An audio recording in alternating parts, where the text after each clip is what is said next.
All right, I need your attention, everyone. Please, your attention. Okay? Again, thank you everyone for coming out here today for the 15th edition, 10-year anniversary of the Black Men's Brunch. 10 years ago in 2012, we sat with then State Senator Eric Adams. And he had an idea. He said, hey, you know, sometimes these meetings don't come to anything. Nothing really happens. He said, there's an initiative I wanted to do, something called like the Black Men's Brunch, something called like that, but that might have been the exact name, where we bring together 40 guys and just at $25 each, and we just patronize the business. And it was, as long as we get together and we consistently gather and we patronize these businesses, and we keep bringing together stakeholders, organizations and individuals that have a vested interest in making stronger communities, building stronger families, making sure we have the schools we need, keeping the streets safe, and making sure that we're a prosperous city. So that first event, we spent $1,000 at Crystal Manor. We added a mentoring portion. I'd say in 2014, we had about 20 young men. 10 years later, we're here, we spent $10,000 at this establishment. We've spent over $35,000 in establishments citywide. We've mentored over 500 young men.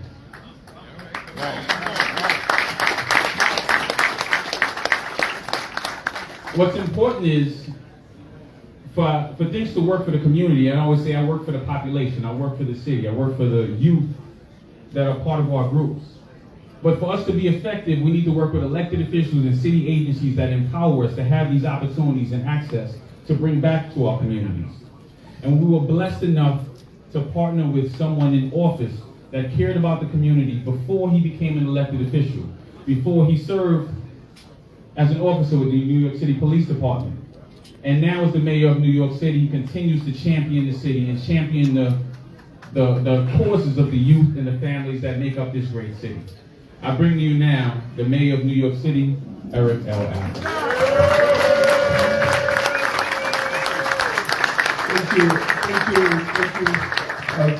Brother Syriac. I remember sitting on Bedford Avenue and stating that, you know, black men just need to come together. We had these black men brunches, which was a combination, the seed I planted. And Brother Syriac, you just have been true to it throughout the years, and I really appreciate you for that. And the goal was, one, let's patronize black businesses, you know, and this is a black business. Our money should not be circulated to other communities, and we don't respect our own. Number two, just get black men in the room, and not to say join an organization, but just to interact with each other. So if you're not making a partnership with another man of color in this room, and just introduce yourself and say, this is what I'm doing, what are you doing, how do we do something together? You know, they've beaten us down so much that, you know, we don't even look at each other. We pass each other on the train, in school, in business. You know, we just need to love each other. We just need to start loving each other. You know, that's just the goal. And so, you know, Syriac, 500 men making a difference, Wayne and others, the entire team just remaining consistent. So here's my message today. You know, I was reading a good book, and I don't know who the person was. I think it was the secretary. He's one of the national security directors, and he had to go speak in Europe. And when he got there, they had a limousine waiting for him. They had a suite waiting for him in the hotel. They took him over to the location he was speaking. They had a holding location for him. And everyone was there to cater him and make sure that he was able to get the level of top shelf treatment. 3 years later, after he left his position, he returned to speak at the same place. When he got there, there was no car waiting. He had to catch a cab on his own. When he got to the hotel, they moved him to a Motel 6 instead of a suite. You know, when he said that, you know, do we have any coffee? They sent him over to a coffee making machine, and he had to go make his own coffee. And he says that he understood what he received on his first trip was his position. It was not him.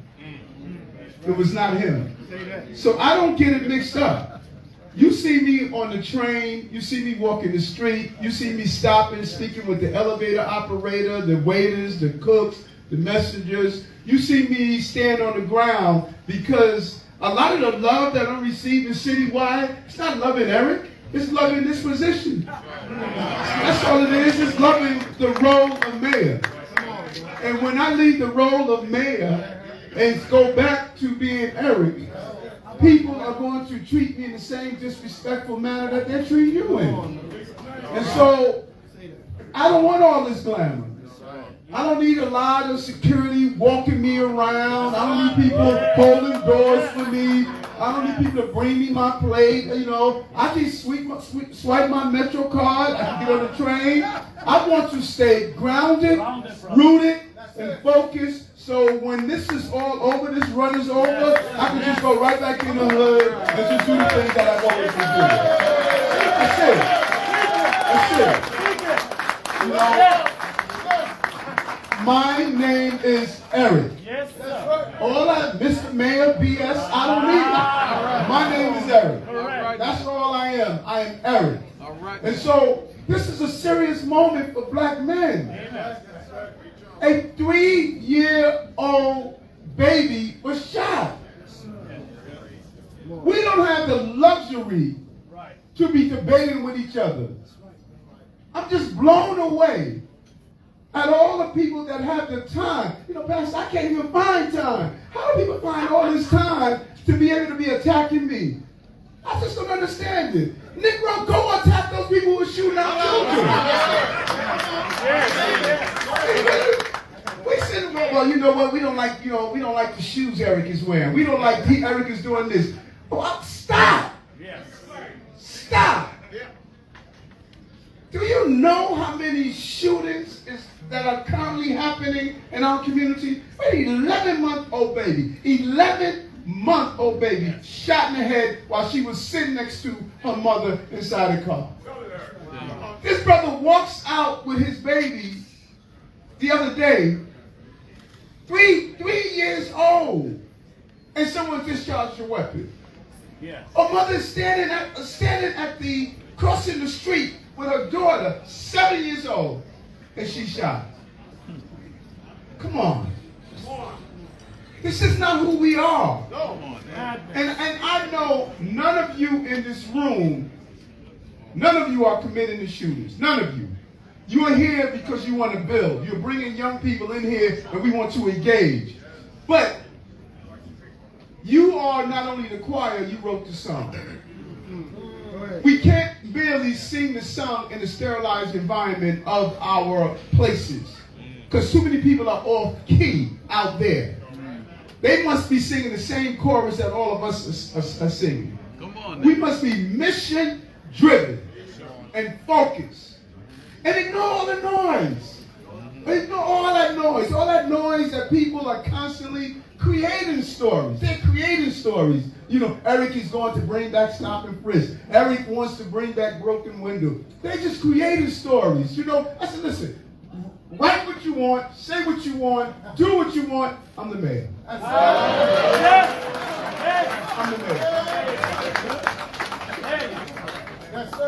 And I say this over and over again. By the powers vested in me, I'm going to do my job. And my job will never be abusive to the community that I fought my entire life to protect. It is silly to run around here stating Eric is all of a sudden going to take 35 years of his life commitment and turn it against the community that got me elected and I've supported my entire life. You don't become something that you've never been. If you want to know the type of mayor I'm going to be, look at the type of man that I have been in this city throughout my entire life. It's not changing. So you gotta cut out when people step to you and start just picking up a tabloid and defining my life. You need to step to them and say, listen, shut that noise down. Shut it down. Y'all know him. You gotta shut it down. We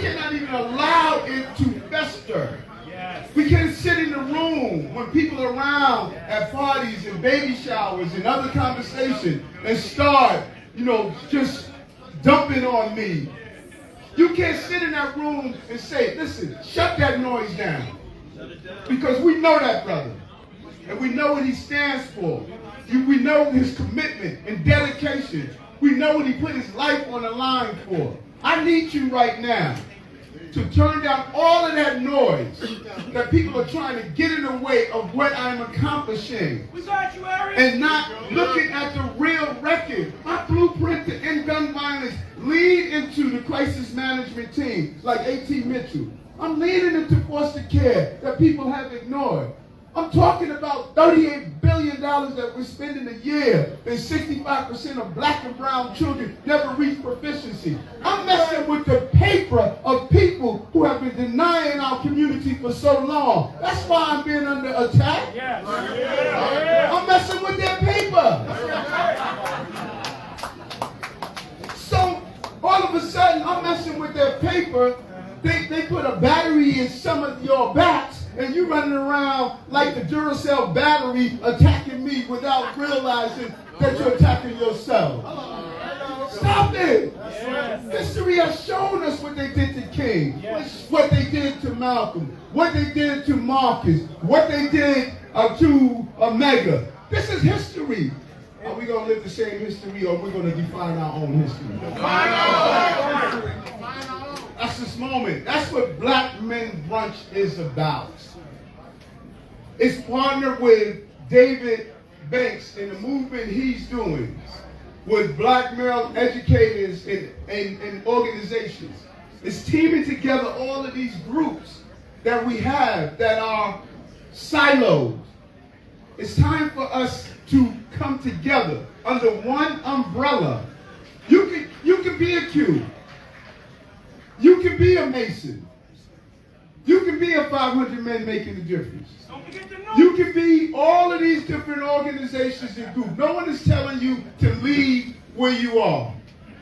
But we need to know each other and find out, how do I support you in what you are doing in all of these different groups and organizations. Because if we stay splintered, we're not going to be focused on what the mission is. The mission is all of us in this room. All of us can be tutors. With the reading levels of our young boys and girls, we can all do something in tutorial. Those of you who have programs, basketball programs, after-school programs, you can all come together and do something around this. Get our children off the street and give them real initiative.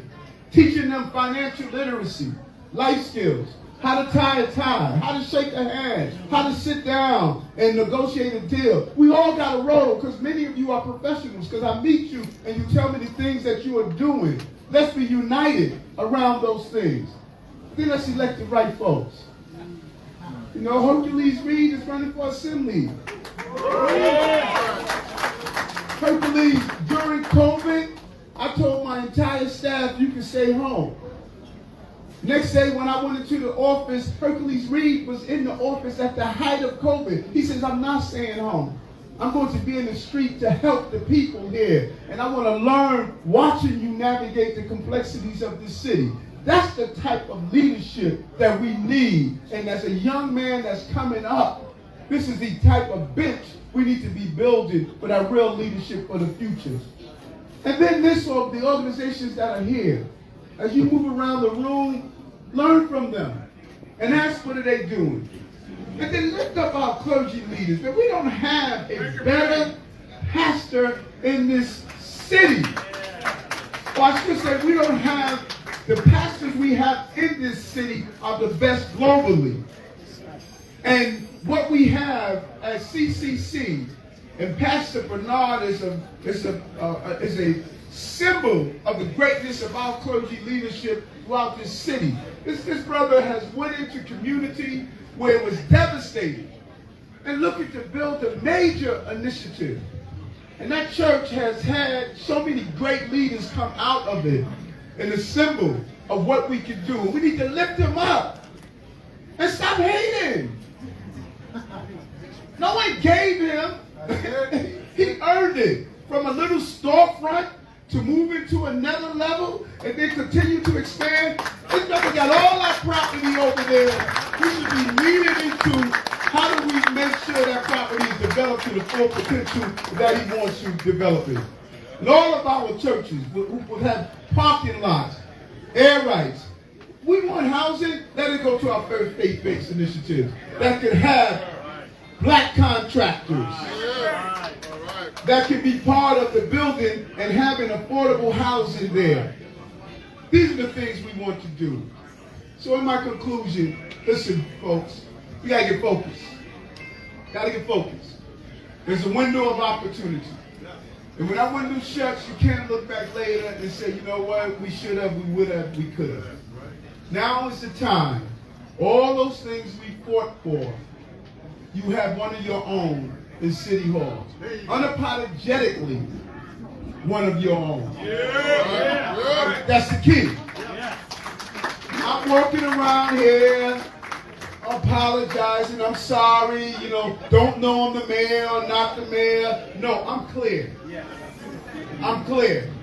There's powers that are attached to the office that I'm going to utilize to make this a safe city, removing the inequalities that have existed for a long time, and make sure that we can expand as the diversity of this city.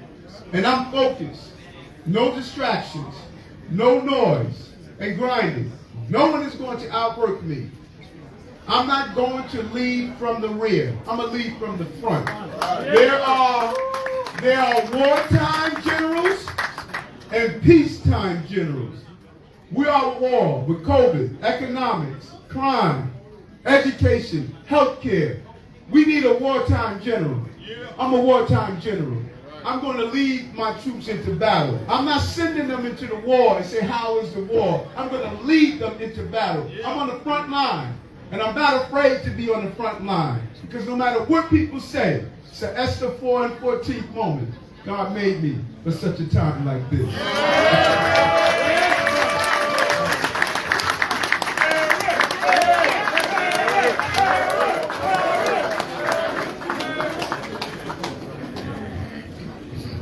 Thank you.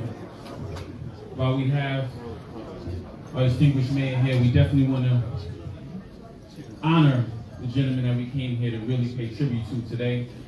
We have two gentlemen that have been doing astonishing work within New York City over the past few years. That's right. I knew Jamie Hector for a long time. I think it goes back to the late 90s.